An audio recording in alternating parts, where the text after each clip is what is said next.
A lot has been written and spoken about with COVID, how everybody needed storage. All the facilities were full. Rents were going up 18, 20%, a quarter sometimes. It was crazy, unsustainable, right? Well, at some point we had to, pay the price for that.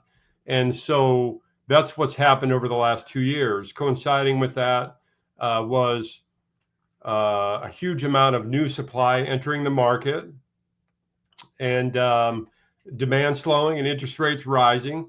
So there's a lot of a confluence of headwinds that kind of hit the market all at the same time, kind of pushing the operating metrics down, pushing the investment sales market down, et cetera. So rough, maybe 18, 24 months for the industry as a whole, but it's part of we'll call it a maturing process. I was So, going to ask, so do you attribute the more recent activity to just, hey, the fact that we're coming into the summer and that's just part of the seasonality of storage? Or do you think that there's there's such a disparity right now of the number of homes on the market versus actual buyers? Do you think people are starting to actually do some movement? That's a good question. And Rick Shantz, the CEO of CityLine Capital, they own somewhere around 300 assets, owner control around 300 assets. And one of the guys in the room asked him specifically, like, why did he think rental activity increased just recently?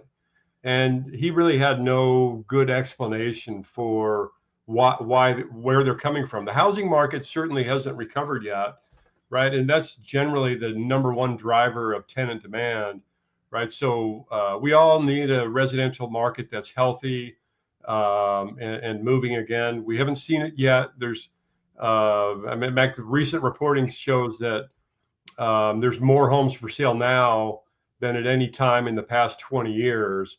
So inventory is starting to build up in most markets, particularly in some of the Florida markets. Sales are pretty soft, and so that does not help, the inflow of tenants. So where did they come from, or why? Like in December, January, and then a pause, and then they're back now. Like, it's hard to explain the wave of incoming tenants, but it's good to hear from multiple people, including Armand recently posted that they've seen 80% of their properties have seen increased occupancies recently. And one comment, if you're in the industry and you want to see good data, there's a lot of data points, but following Armand would be one of my top recommendations.